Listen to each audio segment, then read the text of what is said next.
Welcome to Whaler Talk, hosted by the Hartford Whalers Booster Club. I'm Jerry Irwin, along with Peter Hindle from theexaminer.com. And we had part one of our show. This is part two of the rebranding, possibly, of the whale to a Ranger color and name. We had a great conversation with Mark Anderson, our Booster Club statistician. He gave us some phenomenal numbers. Right.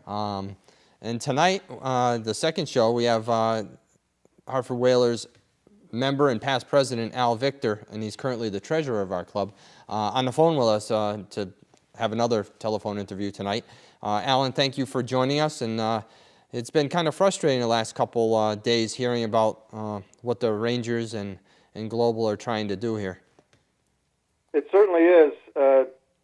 I recall when the Rangers came in back in '97, I was an employee of the Civic Center of the security there, and I can distinctly remember them being quoted both in the paper and on the broadcast media that the team that they're putting in here is not going to look like the Rangers. It's going to be Hartford's team and distinct and separate, and it was anything but that, and they're a tough crew to work for. They have deep pockets. They're well liked in the NHL, and in Hartford in particular.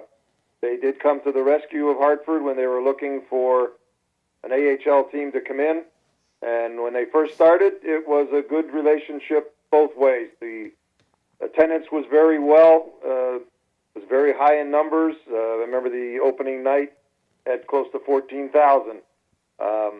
But it did drain off as people either got tired of the way they were, the product that they were looking at. It certainly wasn't the play on the ice. It was the uniform and the way things were that way.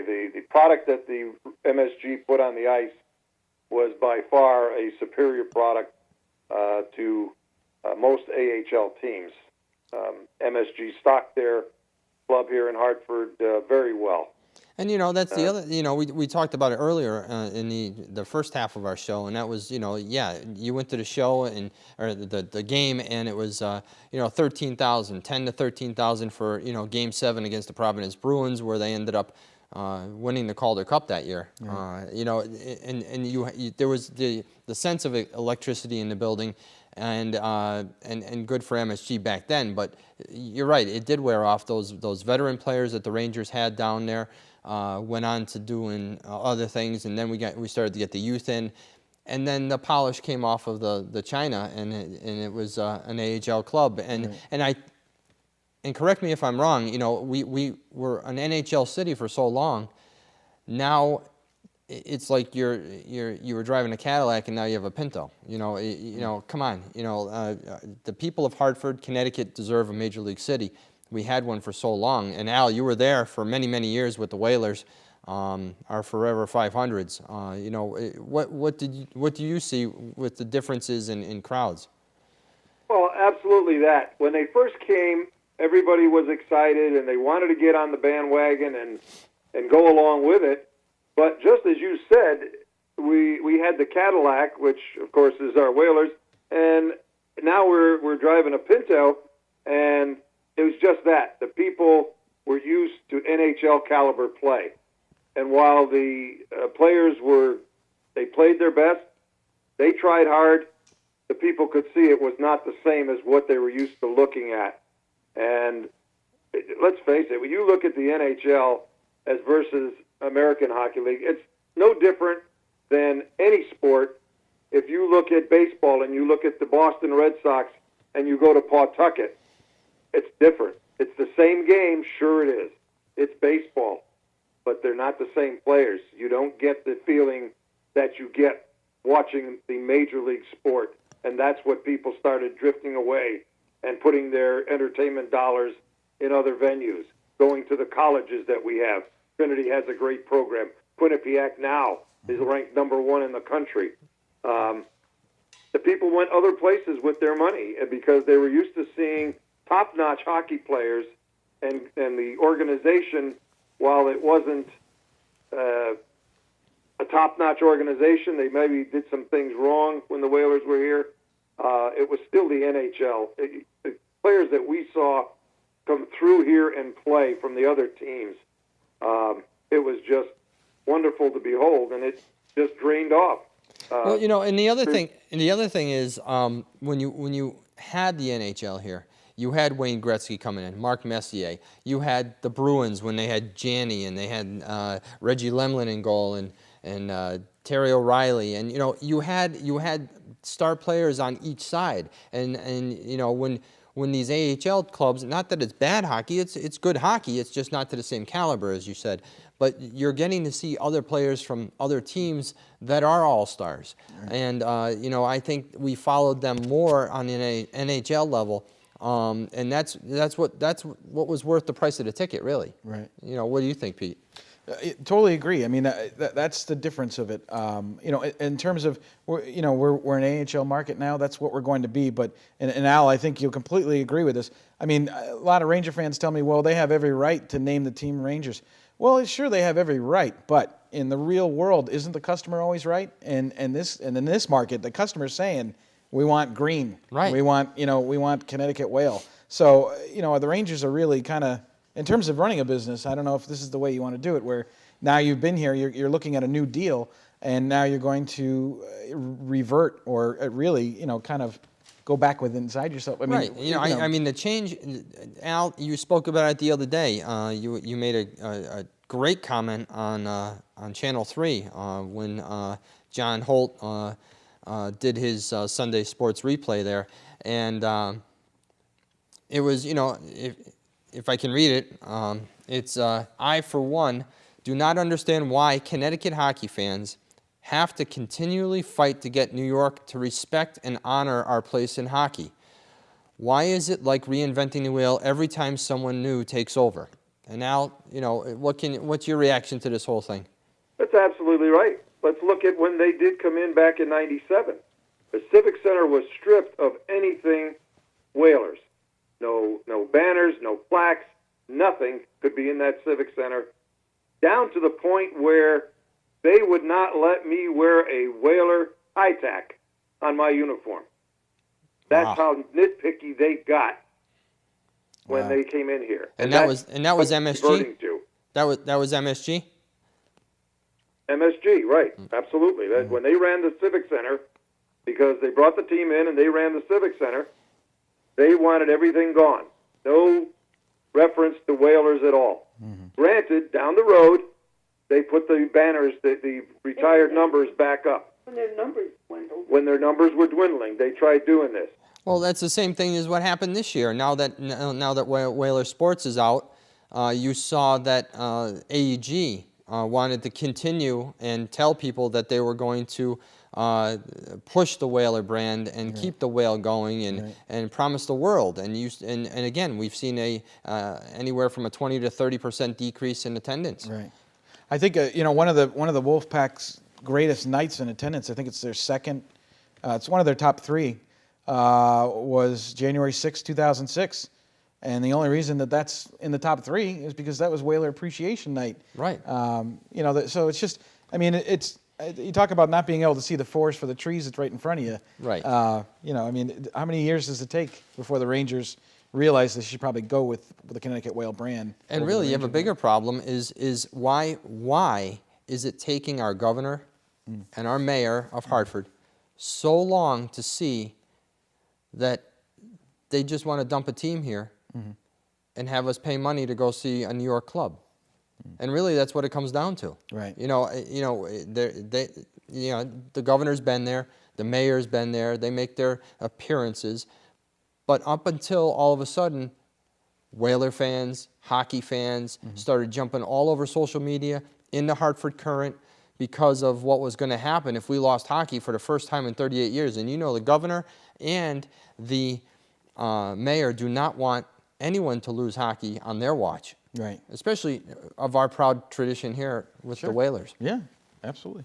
Absolutely. Let's take a look at when the Wolfpack was here, and of course their numbers were dwindling, and you would go to a game at the now XL Center, and the feeling in the building was just a blah feeling.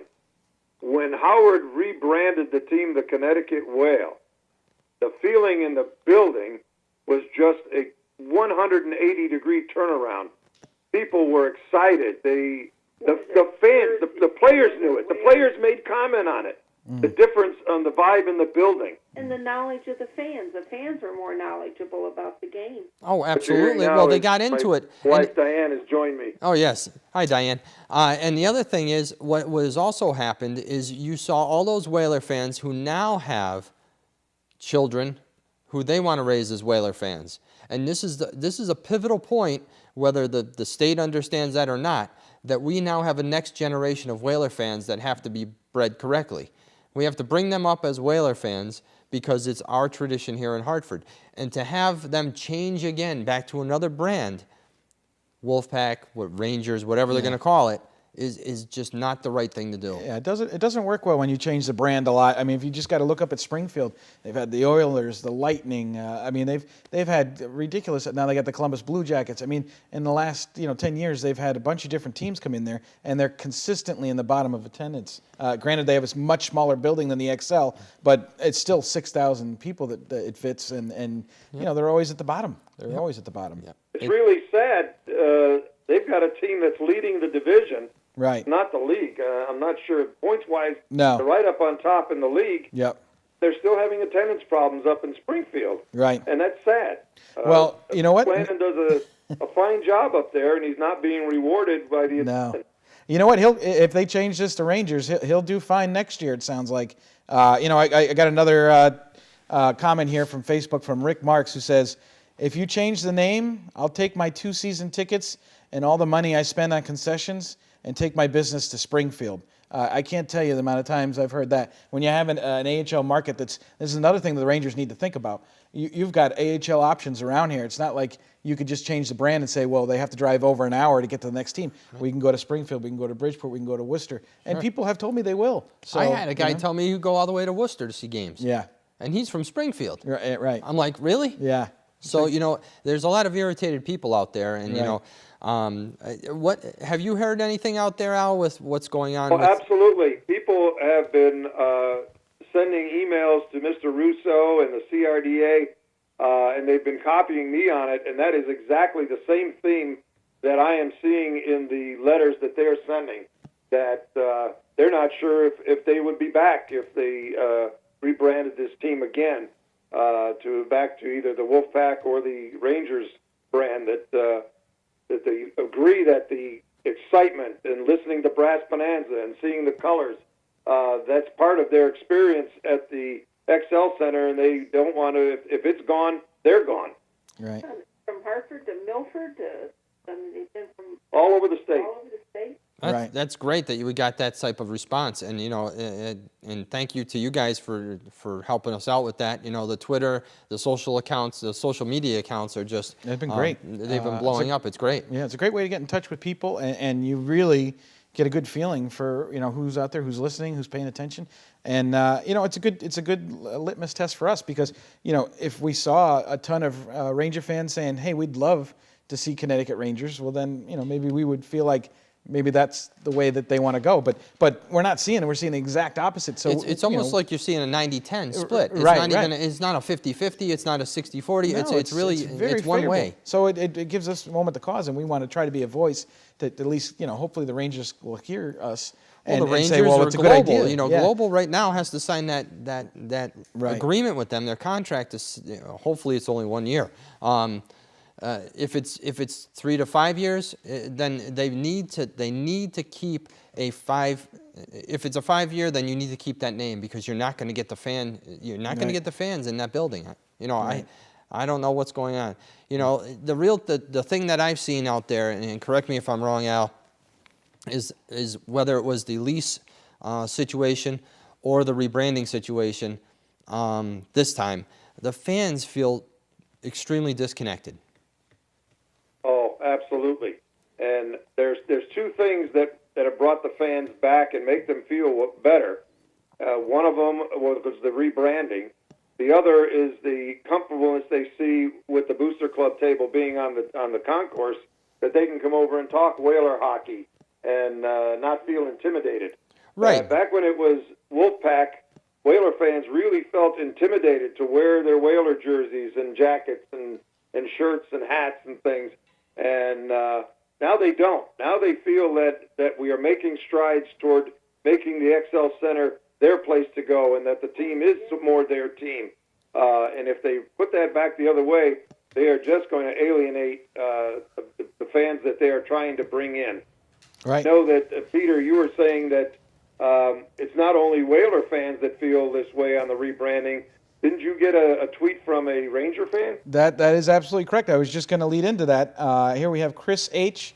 at CH1088 who had asked me, is it official that the Rangers are going to change the name to Rangers? And I told him no, but it's definitely what we're hearing that the Rangers want to do.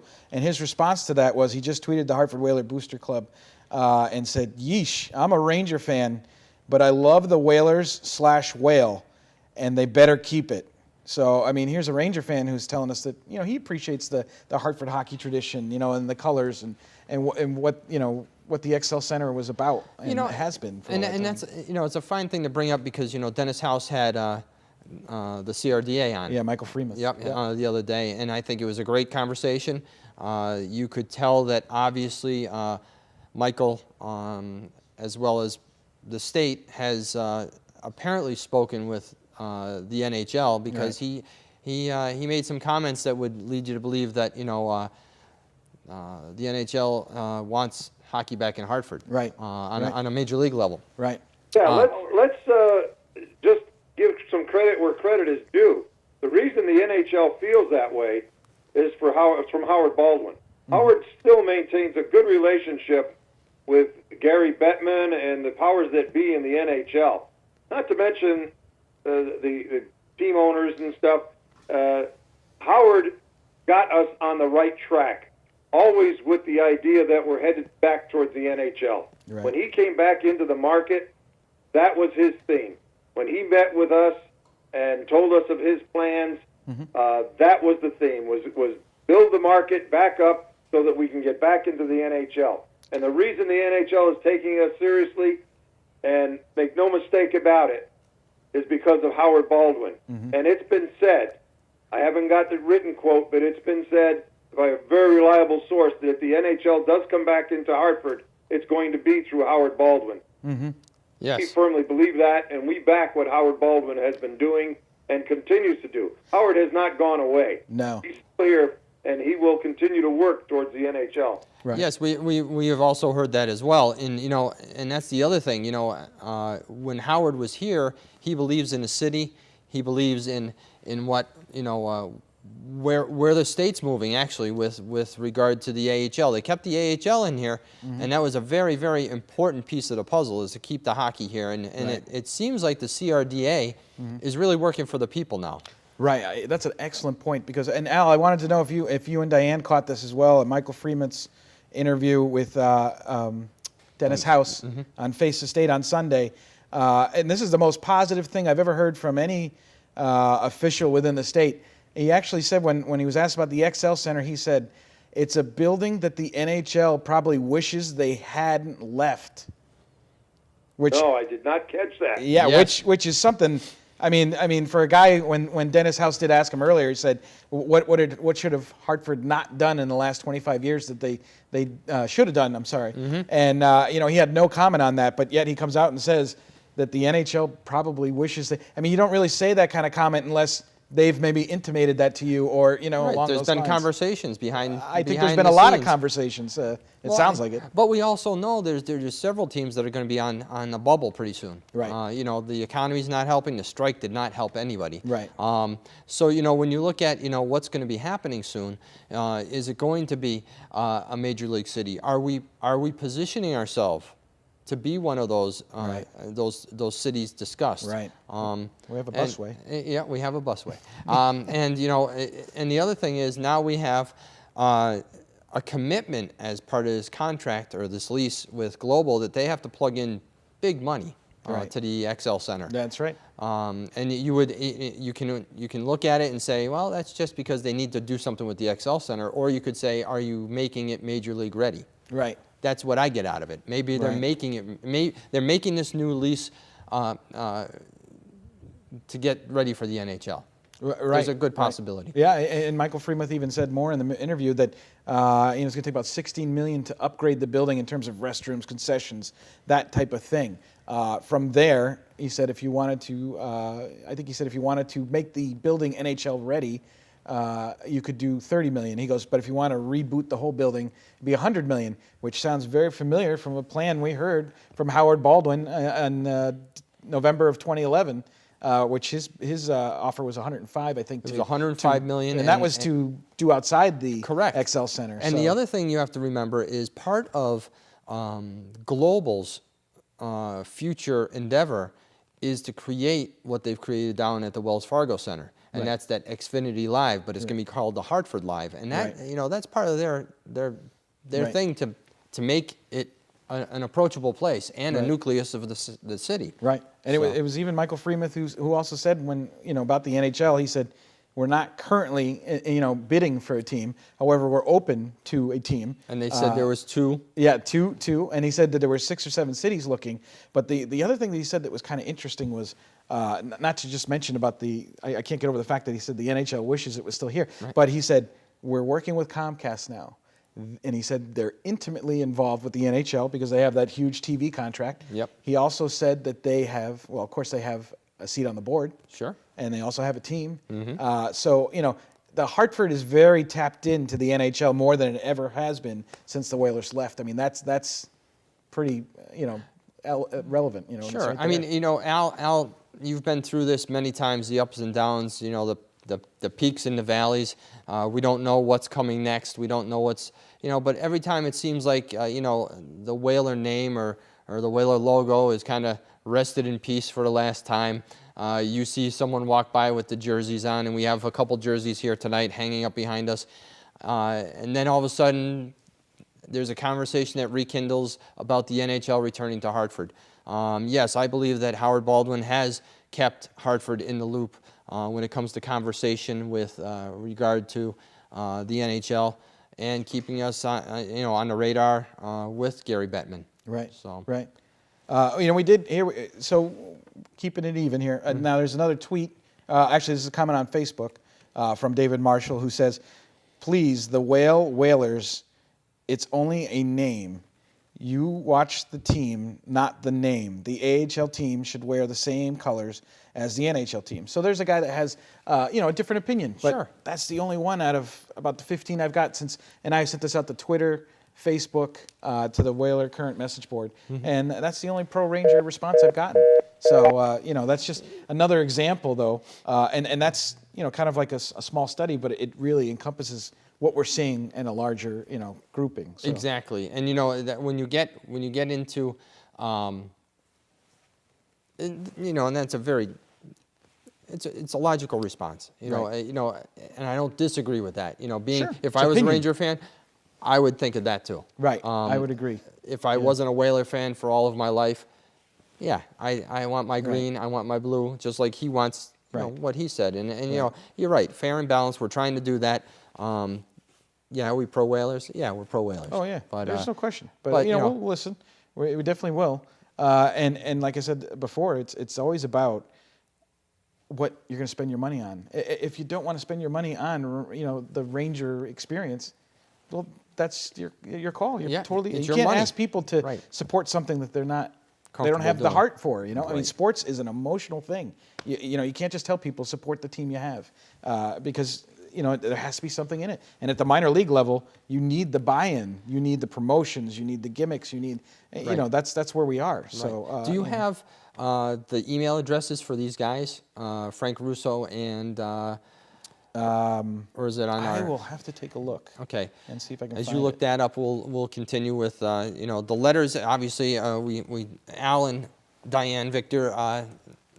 They got cut off for technical reasons. So what we're going to do now is, Al had positive responses from some of the people writing letters out there, and I do have a couple of them that I can look at as we are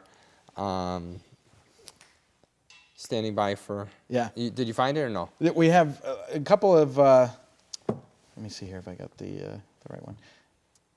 because we do have the Frank Russo.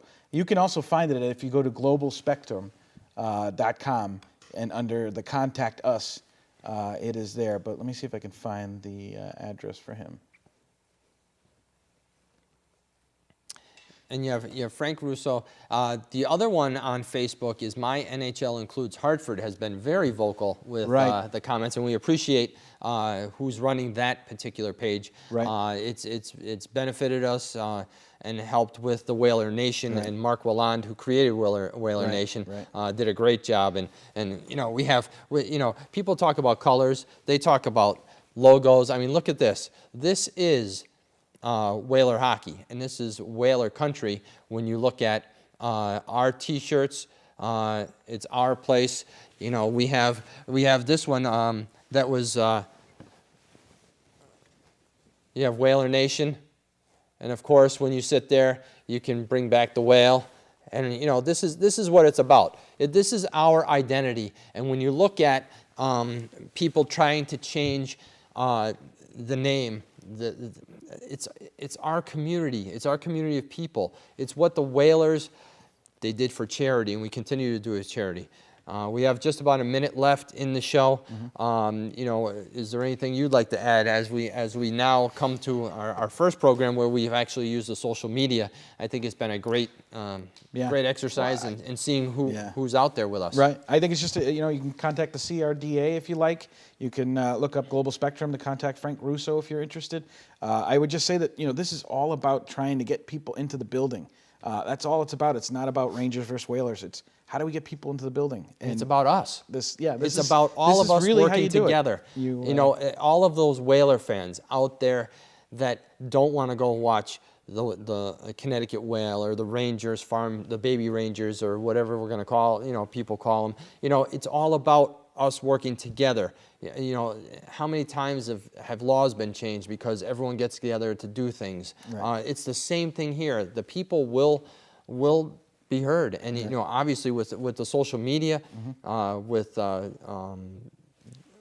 comments in the Current about Paul Doyle had a great article. Jeff Jacobs really came up big with that, and we can only hope that everyone sticks together as Whaler fans and we come out with something really positive. Right.